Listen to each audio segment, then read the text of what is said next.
पौधे उगाने की भी नई से नई टेक्निक्स हमने दरियाफ्त की। मिसाल के तौर पे एक टेक्निक को हम कहते हैं हाइड्रोपोनिक कल्चर टेक्निक। नाम से क्या जाहिर है कि ये पानी से कोई मुतालिक होगी, ठीक है। तो बेसिकली यहां पर हम क्या करते हैं, हम पौधों को एरेटेड वाटर के अंदर ग्रो करवाते हैं। एरेटेड वाटर, एरेटेड का मतलब हवा शामिल की हो। एरोप्लेन का वर्ड आपने सुना हुआ है, AER का हिस्सा वही वाला है। एरेटेड वाटर जिसमें बुलबुले छोड़े हुए हो, हवा शामिल की हुई हो, वो बुलबुले वाला आपने उसके अंदर पंप लगा हुआ देखा होगा एक्वेरियम के अंदर, ठीक है। वो नीचे से बुलबुले बना रहा होता है। तो इसी तरह वो काफी सारे पंप लगा देते हैं और उससे बुलबुले निकल रहे होते हैं। बुलबुले क्यों लगाती हैं, क्योंकि जड़ें हवा के अंदर सांस लेती हैं, पानी के अंदर सांस नहीं ले सकती, ठीक है। तो वो काफी सारे बुलबुले छोड़े होते हैं, तो जड़ों को वहां से ऑक्सीजन मिलती है और वो बच जाती हैं, पानी के अंदर गलती नहीं है, मरती नहीं है, ठीक है। तो एरेटेड वाटर के अंदर पौधों को उगाया जाता है और इसके मल्टीपल फायदे हो सकते हैं। मिसाल के तौर पे उस पानी में थोड़ा सा नमक डाल के देखें कि पौधे की ग्रोथ कैसे होती है। अच्छा, सोडियम क्लोराइड का फायदा नहीं हुआ, चलो मैग्नीशियम क्लोराइड डाल के देखते हैं, थोड़ा सा फॉस्फेट डाल के देखते हैं कि अब ये पौधा कैसा ग्रो कर रहा है। तो आप मुख्तलिफ केमिकल्स उसके अंदर ऐड कर सकते हैं और अपनी मर्जी की मिकदार उस पानी में शामिल कर सकते हैं और फिर देख सकते हैं कि पौधा पहले से तेजी से ग्रो कर रहा है या उसकी ग्रोथ अब मुतासिर हो गई है, कम हो गई है। और इससे आपको पता लग जाएगा कि इस पौधे को एग्जैक्टली कौन कौन सी चीजें रिक्वायर्ड हैं और अपनी लाइफ की किस स्टेज में कौन सी चीजें इसको चाहिए होती हैं, कब कौन सी खाद डालनी चाहिए। तो फिर आप किसानों को बता सकते हैं कि भाई शुरू में ये वाली खाद नहीं डालनी, ये वाली खाद 2 महीने बाद डालनी है, ये वाली खाद 1 महीने बाद डालनी है। तो आप उनको गाइडलाइंस दे सकते हैं जब आपको फसलों के बारे में अंदाजा हो जाए। फिर प्लांट्स को स्पेसशिप के ऊपर ग्रो करवाने के लिए, मिसाल के तौर पे आपको पता है कि इस वक्त दुनिया के तमाम इंसान जमीन पे मौजूद नहीं है, ठीक है।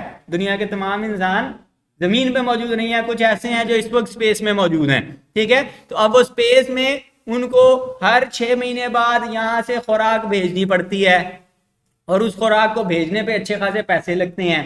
तो क्या ही अच्छा हो कि वो स्पेस स्टेशन पे अपनी खुराक खुद ही उगा लिया करें। तो इस तरह की टेक्निक्स जब ज़्यादा एडवांस हो जाएंगी तो कोशिश ये है कि इन टेक्निक्स के ज़रिए से, क्योंकि पानी तो उनको वहाँ पे चाहिए ही, पानी तो पीना होता है दिन में, तो वहाँ पे पानी रखा हुआ है, टैंक बना हुआ है पानी का, तो उसी पानी के अंदर पौधे उगाए जाएं, यहाँ से थोड़े बहुत न्यूट्रिएंट्स वहाँ पे भेज दिए जाएं और उन्हीं के ज़रिए से वो चलाते रहें।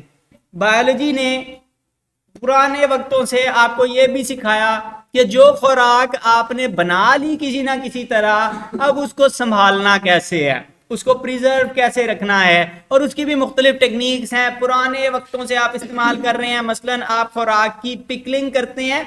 पिकलिंग का मतलब होता है अचार बनाना, अचार डाल के आप फलों को, सब्जियों को महफूज कर लेते हैं।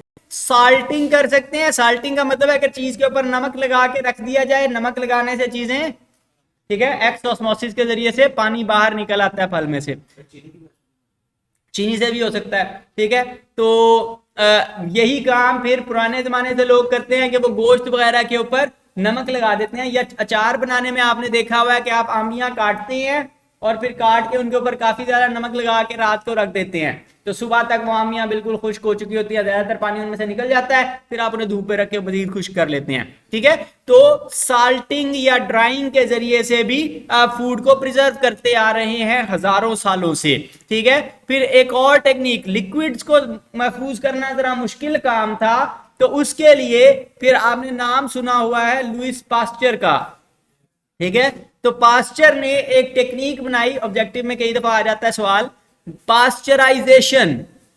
लुइस पास्चर ने एक टेक्निक दरियाफ्त की, मिल्क या मिल्क प्रोडक्ट्स को आजकल हम इस्तेमाल करते हैं प्रिजर्व करने के लिए, ठीक है। आप दूध का डब्बा या पैकेट लेके आए तो उसके ऊपर लिखा हुआ होता है कि ये पास्चराइज्ड मिल्क है। पास्चराइज्ड का मतलब ये है कि उसको एक सील्ड कंटेनर के अंदर रखकर बहुत ज्यादा गर्म किया जाता है, ठीक है, उबाला जाता है सील्ड कंटेनर के अंदर। सील्ड कंटेनर से ये होता है कि बाहर से फिर बैक्टीरिया अंदर शामिल नहीं हो सकते ठंडा होने के बाद, तो वो बंद ही रहता है। गर्म कर दिया तो अंदर बैक्टीरिया जितने थे वो मर गए, अब वो खराब नहीं होगा, आप लंबे अरसे तक उसको महफूज रख सकते हैं। तो पास्चराइजेशन भी एक टेक्निक है फूड की प्रिजर्वेशन की।